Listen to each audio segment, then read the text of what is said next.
Hey folks, it's Dave Neal, stand-up comic, host of the Rush Hour podcast. I have an update regarding my Candace Owens coverage. Received a decent amount of pushback regarding my unwillingness to watch the documentary. And I actually, I like to practice the idea where you can change your opinions on things. And I actually agree with people that I should watch the documentary. Now, as a consumer, I don't want to watch it because I don't like culture war topics. I think they're so divisive. And this idea that there's some witch hunt about the French president's first lady being a male disgusts me. But folks have said, no, there's more to the story than that. And to which I still argue, well, then the leading thumbnail poster shouldn't be becoming Brigitte. Who the hell cares? But I understand, how the hell am I supposed to have that opinion if I haven't watched it?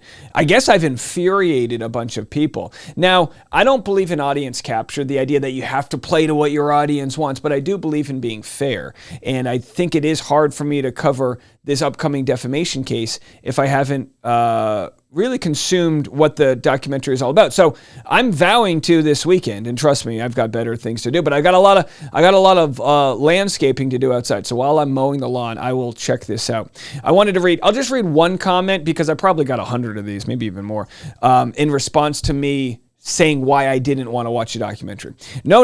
In fairness, that's ridiculous. If you don't want to watch the series, that's perfectly fine. But then you can't come on and make statements condemning something you actually know nothing about. You can't just decide what you think it's about and then comment on it as though you know. People are trusting that if you are speaking on something, you did your research. That's exactly how misinformation is spread. People making statements based on feelings and not necessarily facts. And personally, I just feel like you should know better. Good. Now, the person who emailed me or DM'd me, who I said canceled me, who unfollowed me and all of this, they actually apologized, and I think it's fair to say that they apologized for the tone at which they came at me. I got to tell people, I'm a human, you know what I mean? Some nights I run on more sleep than others. I'm feeling fantastic right now. We had a great night's sleep. Thank you to my son for sleeping in and letting us really get some sleep. And I'm not blaming this on being a dad. What I'm saying is I'm a human, right? So when someone comes at me in my Instagram being like, I'm disappointed in you, I'm unfollowing you, I respond to that person. I said, this type of shit triggers me, right? This is like the raised by a single mom shit. I don't want people to leave me, but I also need to be really steadfast and not being pushed around and tell people my feelings. With that said, I agree. I can't have a complete take on this without watching the documentary. So without being sort of repetitive, I'll just say, I'm going to watch it this weekend, all right? And I won't make any content on Candace Owens until I've watched it. My greater point, though, which I understand is missed by people that say, well, you didn't even watch it, you can't have a greater point. But my greater point is, in covering the defamation case, everything that Candace Owens said will be countered by Brigitte Macron's side, saying, we told you I was a woman, and here's the proof, if they have that. So none of that changes, but the idea that I need to educate myself on